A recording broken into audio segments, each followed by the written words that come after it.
Hi, I'm Rob Kaczynski, and you're watching Trek Culture.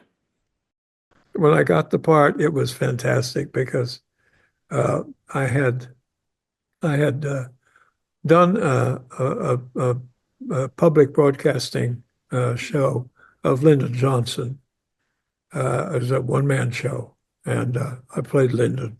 Hmm. And uh, when I walked into the bungalow in Paramount, um, after having been met by someone at the gate who said, "Oh, Mr. Luckinbill, just leave your car here. We'll park it for you." What? This never happens. So I jumped on a golf cart with this guy and he drove me to the bungalow.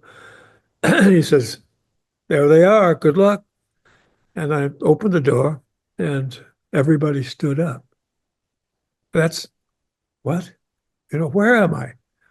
And and then we shook hands and blah blah Harv Bennett and Bill and who else was there? Well, the writer was there, but he was in a corner where you put writers like uh, like mouse traps. You just Yeah, put just you tucked pull away.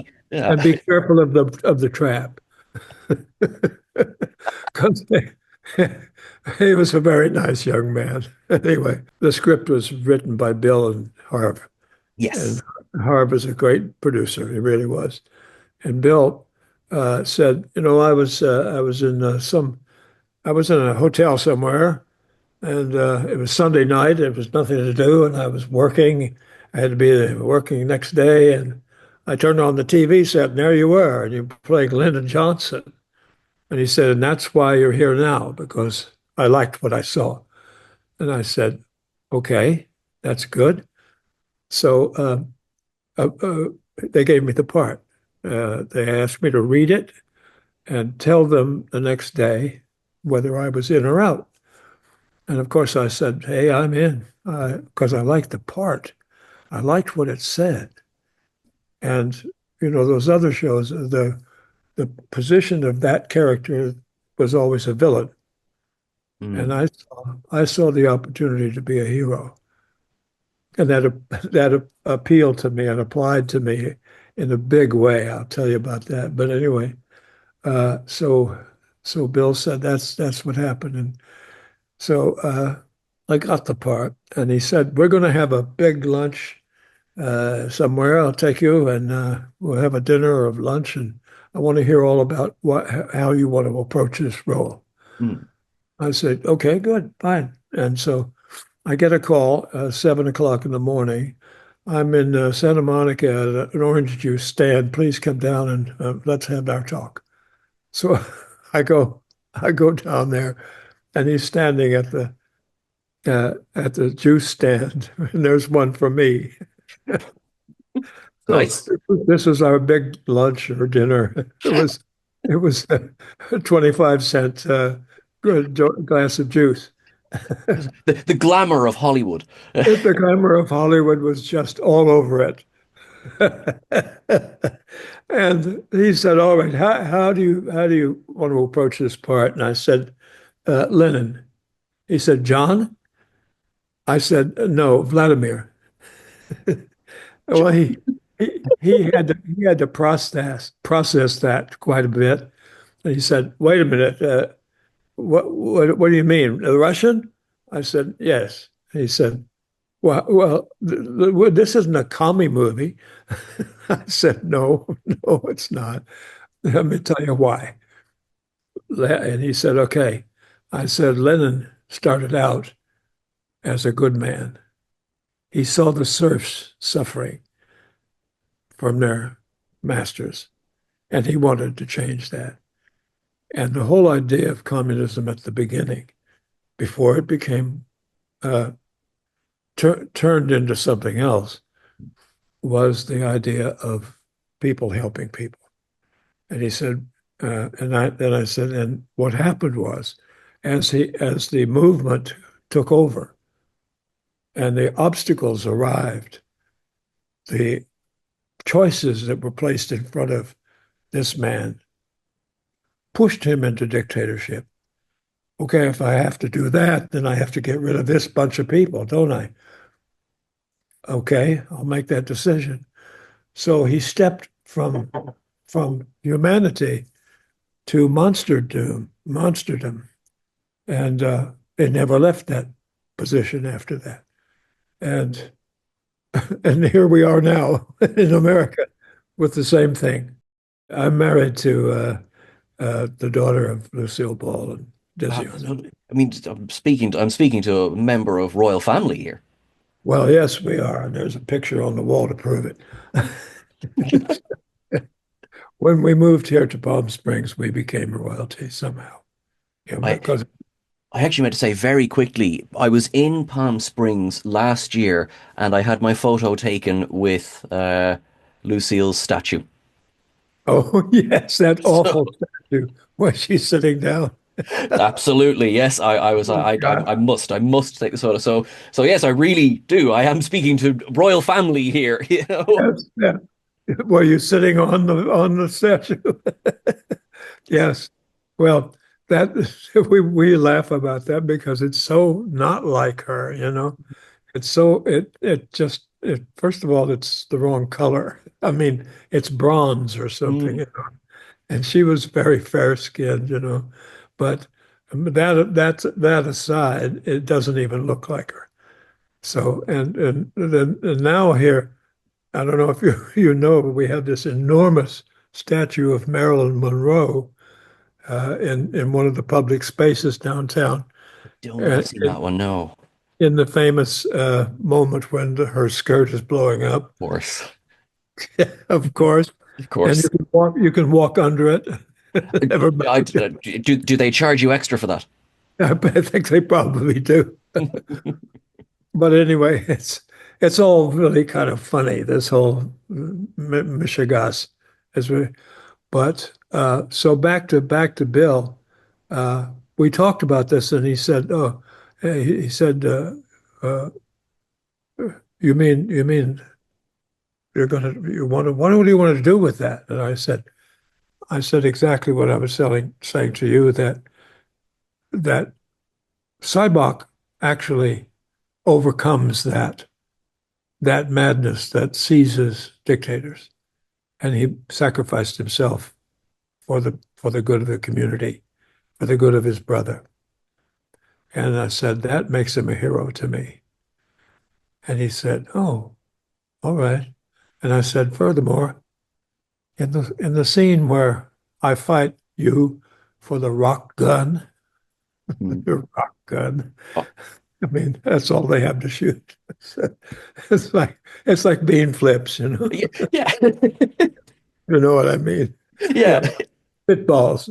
So, so I said, I don't want to get that gun from you. You can have it.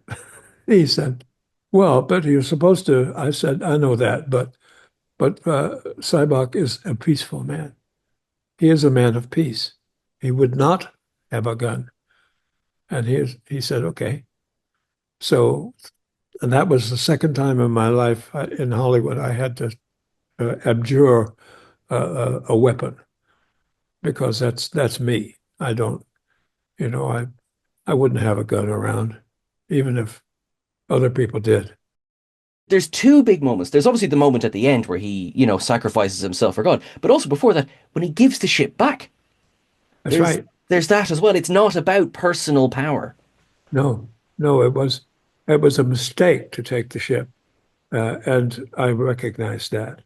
Mm. And I mean, you can't be a thief and also be a hero somehow. Maybe I'm wrong. I don't know.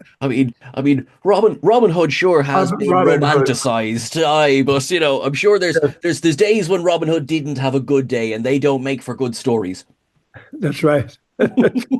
Yeah, yeah. Let's kill the bishop.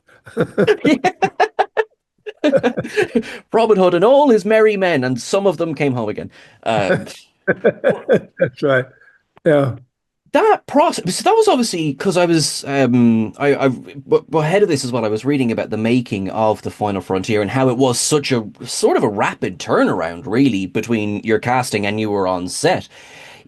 And you have this conversation with Bill, Um, how much of the Sybok that you inherited in the script was kind of changed in the filming process?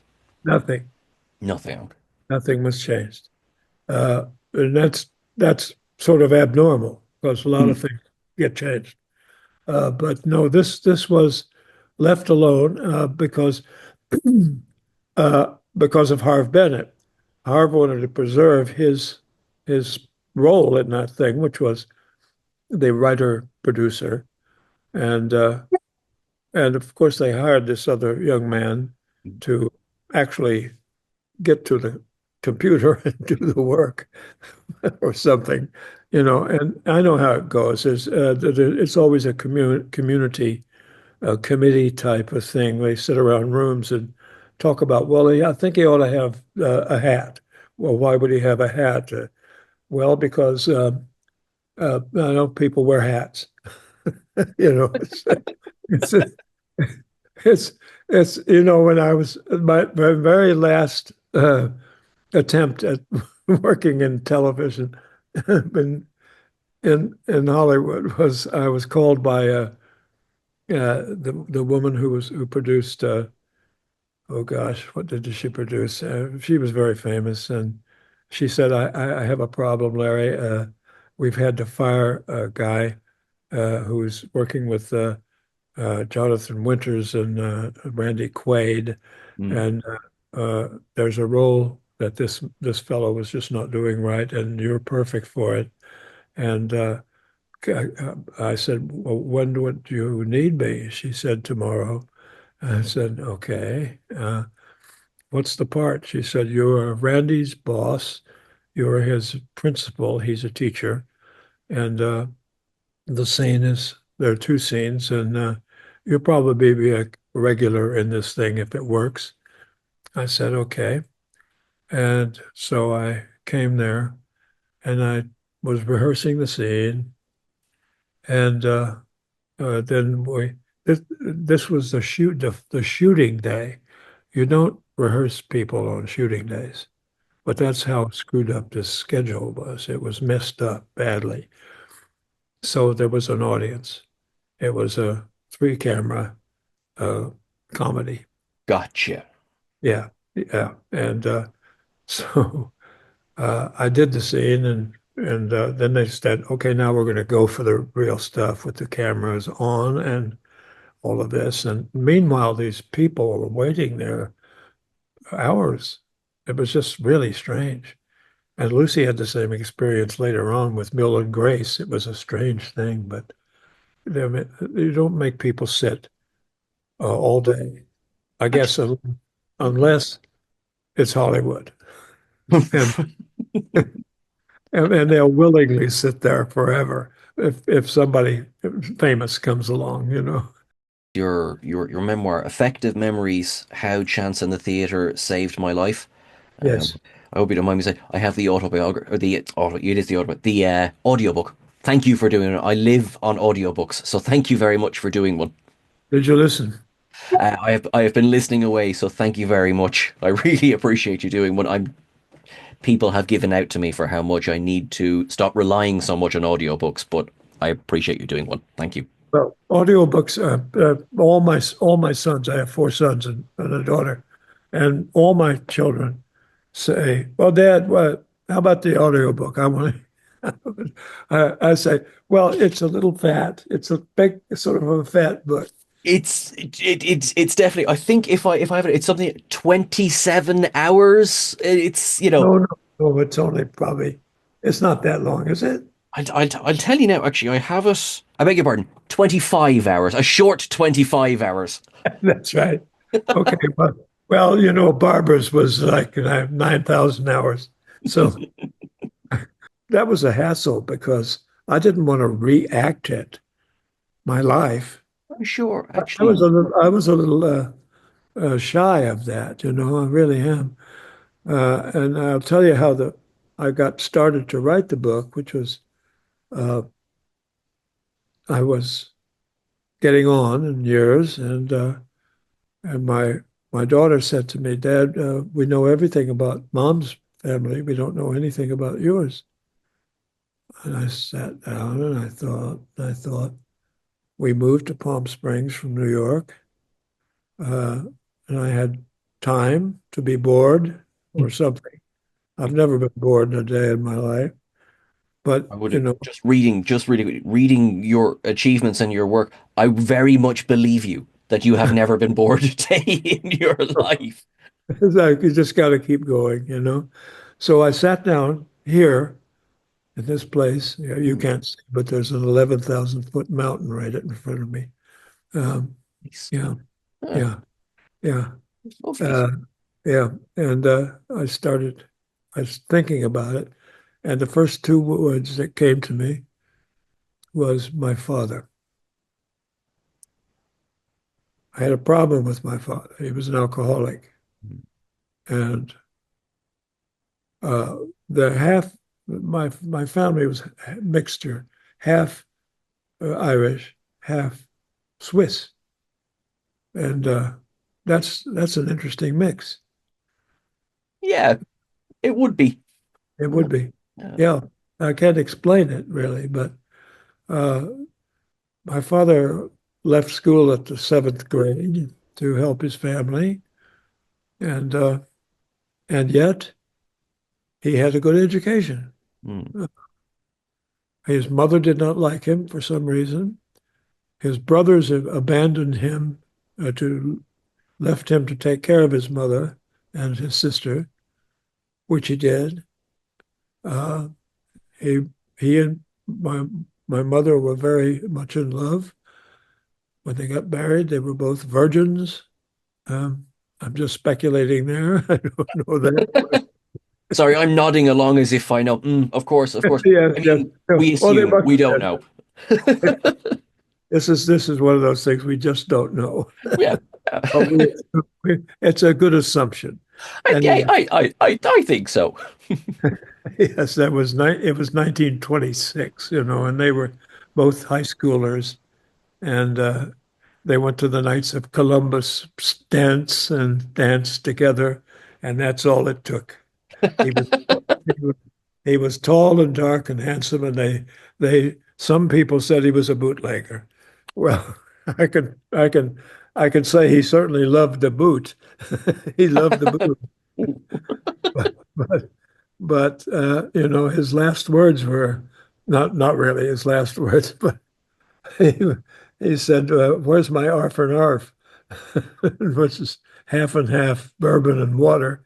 And my mother, of course, his longtime co-conspirator in this, hating every moment of it, Mm, every moment of his drinking, and fighting him for it. But she brought it. He was in the bed and my sister's house in Chicago. And he looked up at me, and I was standing at the foot of the bed, and I didn't know what I was supposed to feel. He was in, he was in a fetal position. We had lung cancer, and he was 79 years old. And he looked up at me and he said, "Have you paid your insurance?"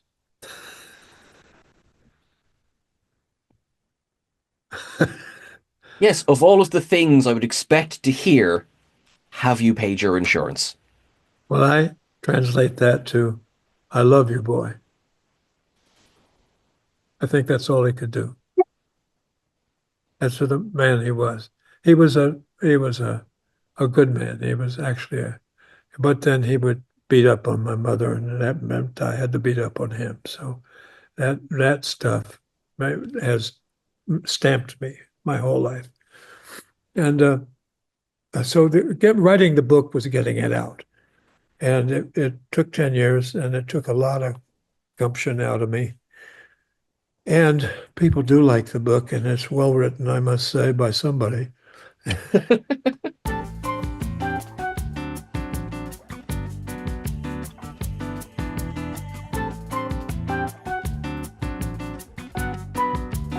Thank you so much for watching this abbreviated version of this podcast. Now, if you go to our audio platforms, you will get the full version of this podcast with this guest. So we really, really appreciate you subscribing to that, and you're just awesome and wonderful. Thank you so much.